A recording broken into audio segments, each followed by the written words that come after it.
Good evening, you handsome lot. And on the ramp today, I've got a 2014 Audi A4 and it's covered 113,000 miles. Now, I really do not know how this customer drove this vehicle here. He literally rolled in Wednesday and I've come to get it off the parking slot to drive it in the ramp, and it's got no drive at all. And he drove this vehicle in and we're going to be replacing the clutch on it. Now, this is the first time I've ever done one of these, so we're going to be doing it together. First things first, make sure that that steering lock is off, because we do need to just wiggle the steering wheel a little bit. And then we're going to jump in the boot and disconnect the battery negative first. Now, with the vehicle half raised, we need to remove the wheels and also the dry shaft bolts. Now, for anybody that doesn't know, these dry shaft bolts can be murderously tight. So what I like to do is just put a little bit of heat on them and it just fly out. It's not going to cause any damage whatsoever to anything. And people have said before now, oh, you're going to damage the bolts and you're going to damage the wheel bearing. You're not. And of course, we're going to be using the pickler heat inductor. Gently put some heat on it, just so it's glowing.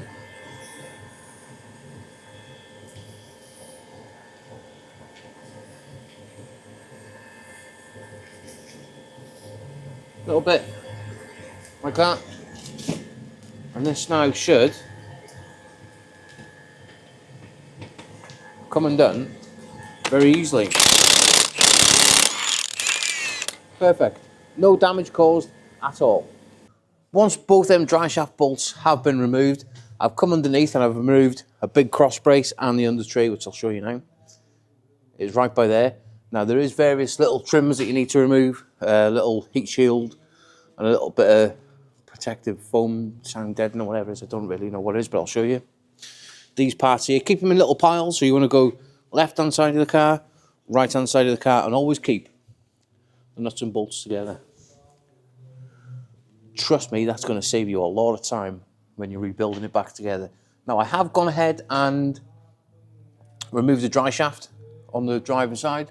Just undone the steering column here, marked it with a little bit of paint so I know exactly where everything's going.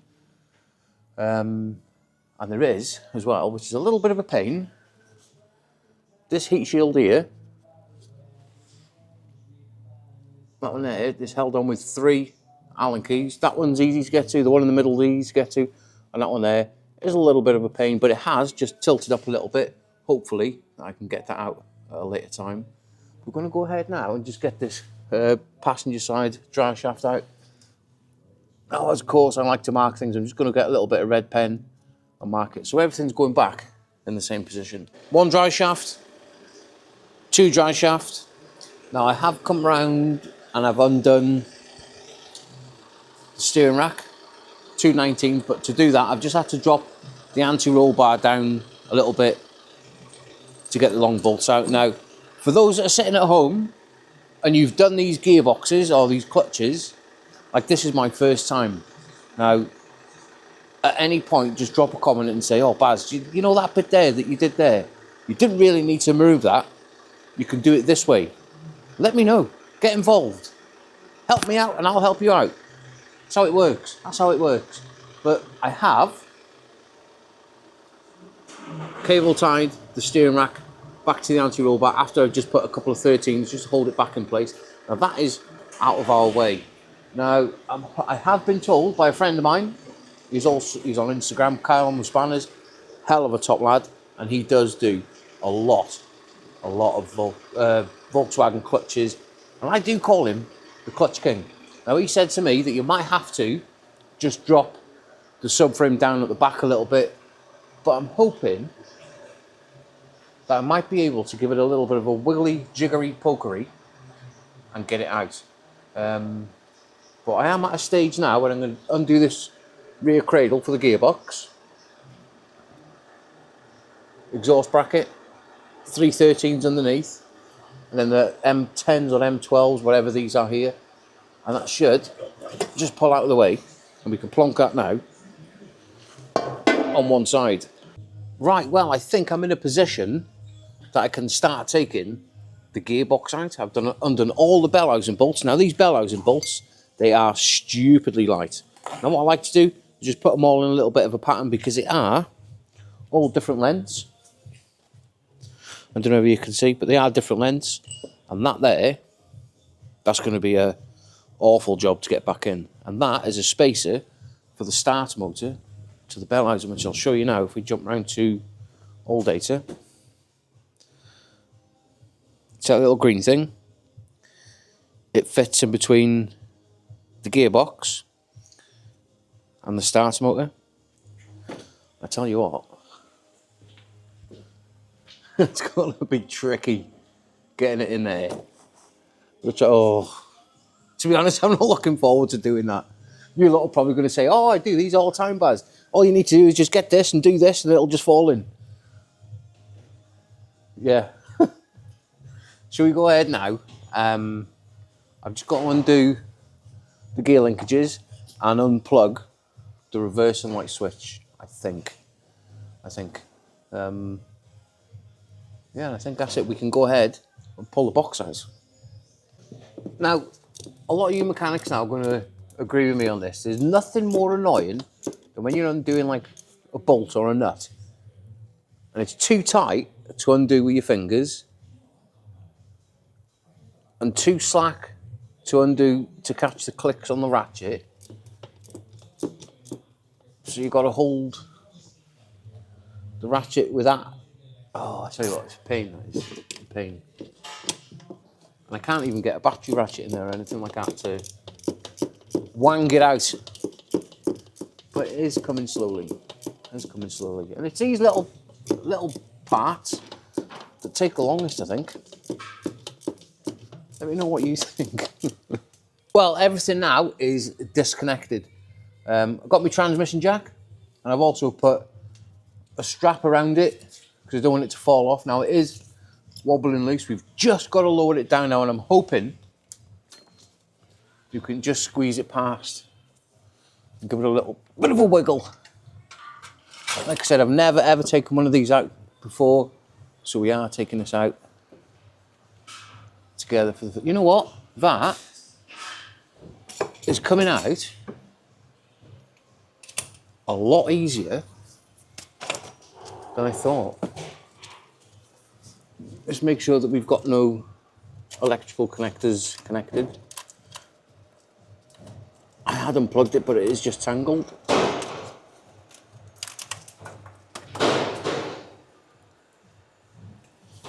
Look at that, eh? Look at that. There's one gearbox out. And now, all we've got to do is remove the flywheel and clutch all as one. Now to do it, we have to remove the dry shaft because the dry shaft goes in between the flywheel if you don't know already. Now I haven't done the three, whatever they are, M12s or something. We might have to just give it a little bit of a persuasion. Can I get it there?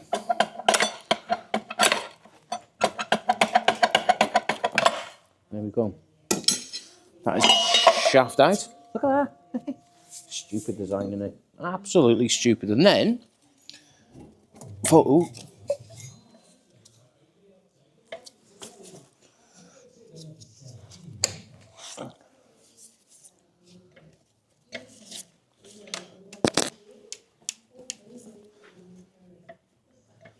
It doesn't look the best, that, does it? Is that going to fall? Yeah, it is. Hang on, let me secure it a bit better. It's now safe. It's now safe. And all I've had to do is get a little wire brush and just wedge it in there. Perfect. I'm thinking about looking into getting a new transmission jack. One that's a little bit more heavier duty and a little bit more stabler. Right, should we go ahead now? I think. Be careful how you pull it off.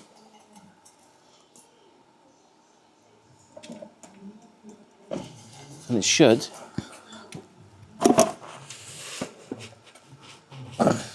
just come off like that. What a stupid design.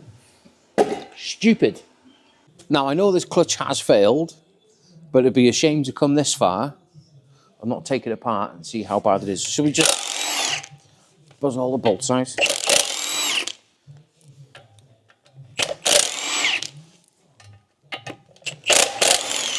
Oh, before I do, you can just see the springs on the self-adjuster. They are right out. Right, let's go ahead.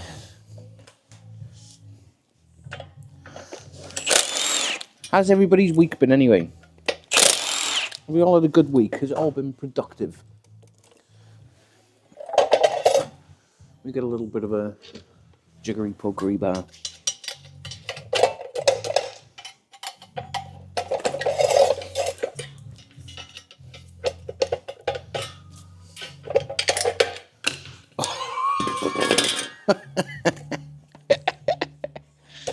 Oh, safe to say that that is well past. How he's driven here, I'll never know. And he generally messaged me the other night saying, my car's driving. When I put my foot down, the revs are going up, but the car's not going anywhere. And this was 2 days ago. Fair play. Fair play. Should we get the new one? I think so. Now, as my old boss used to say, before we go off the bitter onto the mild, remember that little spacer between the gearbox and the starter motor? I'm trying to plan ahead here. Now, I'm going to struggle getting my fat hands between the chassis leg, the diff, to put that in. So what I'm going to do, you lot might laugh at this. We're going to get some super duper glue. Right. It's got two choices in it. It either sticks or it doesn't. But I'm planning on putting it on there, making sure it's aligned up perfect.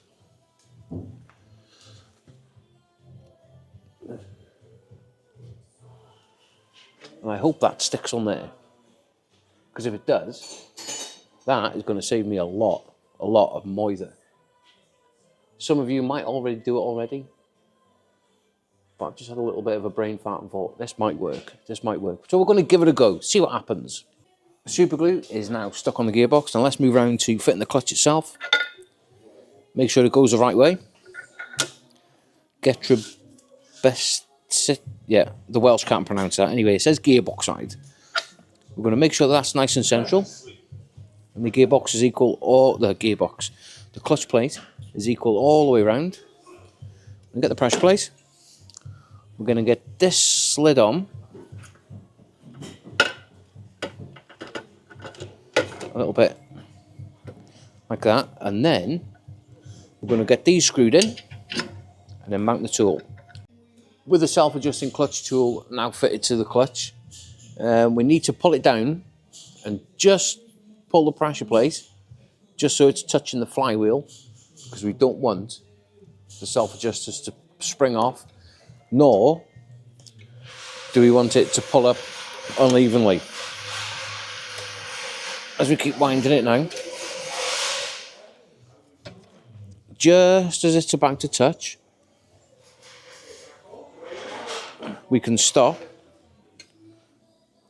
like that, perfect. Then we can put, where have they gone, the brand new bolts in and get them torqued. Clutch, now all built up and torqued to spec-a-rooney. Let's move around to the thrust bearing. We put a brand new one, give the clutch fork a little bit of a cleaner-rooney, and also you get a brand new guide tube. In the Schaffler timing, oh my God, I can't get my words out. In the Schaffler clutch kit, should we get this put back on there?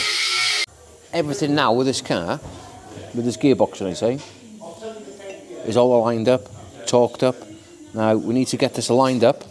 Now there is tools that go in there to hold it where it should be, but I've sort of done my own thing and marked that on the gearbox. I marked it there, so it should all align up correctly. Should we go ahead? Now, I'm in no rush to finish this car tonight. It is 5:05. I didn't start it till late. We're going to get this gearbox in, and I think that'll be me for today.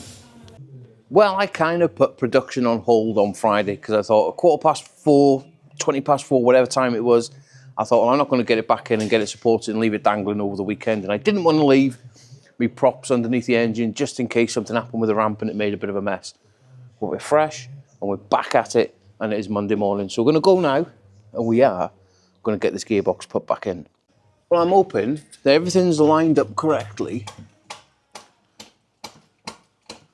And this box should just slide in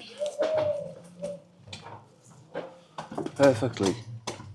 If everything's lined up, there's no reason why it shouldn't.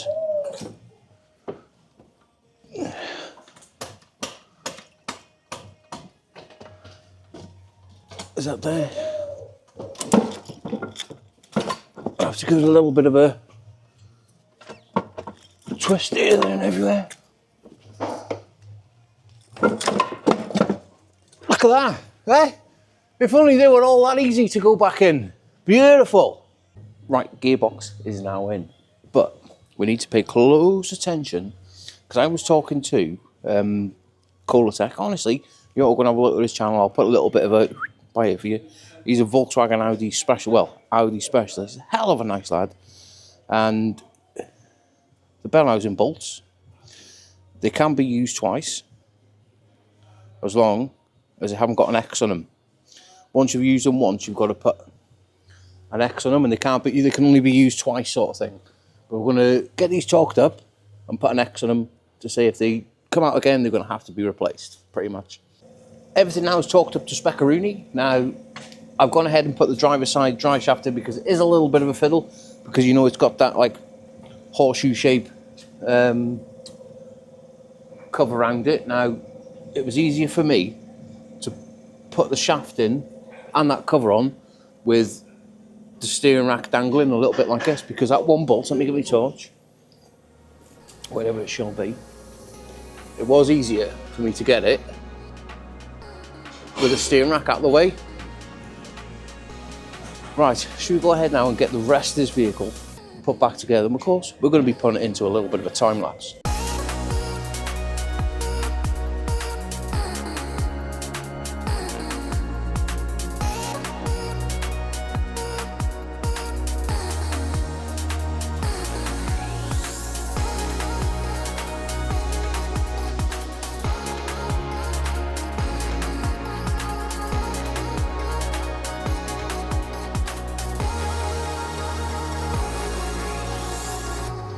There you have it, that car now is all back together, both shafts. Wheels are back on, dry shaft nut, steering rack, gearbox is filled up full of oil. Well, put the old oil back in. It was clean, so it's going back in. But yeah, should we get this car off down, give it a big start Rooney, and see if we've got a good clutch pedal? Well, a moment of truth. Have we got a good clutch pedal? Have we got any restrictions there whatsoever? Nope, that feels buttery smooth. Should we go ahead and give the car a little bit of a start?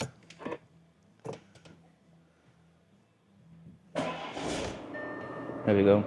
And I tell you what, it is nice to see the temperature above 4 degrees for a change. Oh, let me turn the volume down on these heaters. I'll just press the off button for now. Put it into number 1. And we are moving. Put it into for race mode. We're moving backwards. Clutch pedal feels good. Should we get it off the ramp and take for a little bit of a drive? Well, I tell you what, this car drives kind of nice, to be honest with you. Got every gear selecting, got no slippage, no knocks, bangs, no warning lights on the dash. Give it a pull in third gear. Perfect.